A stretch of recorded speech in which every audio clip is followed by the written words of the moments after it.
The radicalization of vulnerable youth by systematic online propaganda campaign remains a serious concern.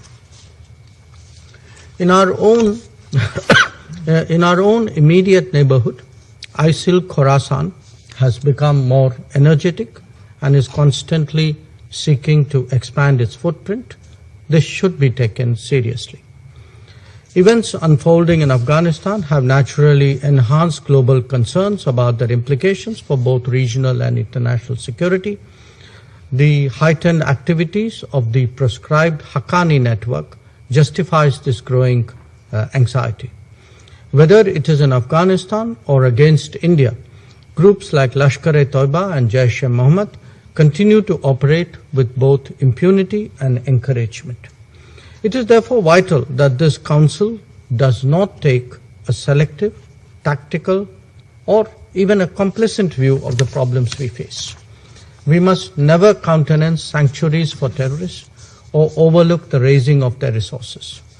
And when we see state hospitality being extended to those with innocents' bloods on their hand, we should never lack the courage to call out this doublespeak.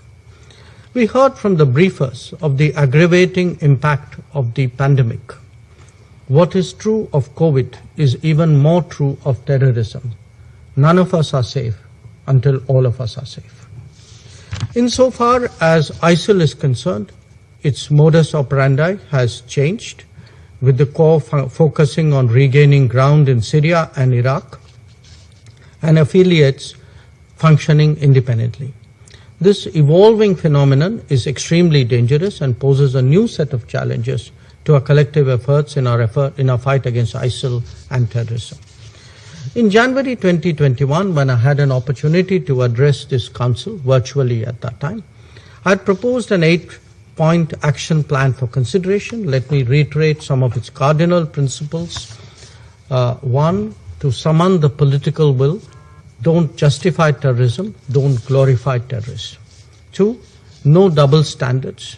Terrorists are terrorists. Distinctions can only be made at our own peril. 3, don't place blocks and holds on listing requests without any reason. 4, discourage exclusivist thinking and be on guard against new terminologies and false priorities. 5, enlist and delist objectively, not on political or religious considerations. 6, recognize the linkage to organized crime. 7, support and strengthen the FATF. And 8, provide greater funding to the UN Office on Counterterrorism. I call on this Council to collectively build on these principles. It is also important to end the stalemate preventing the adoption of a comprehensive Convention on International Terrorism, which India has championed for so long.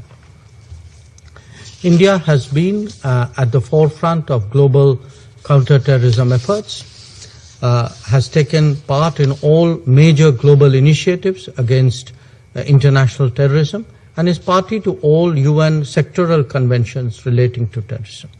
We are pleased to play our role in strengthening the global counterterrorism strategy adopted last month. We reiterate our full support for counterterrorism cooperation under the auspices of UN. I thank you.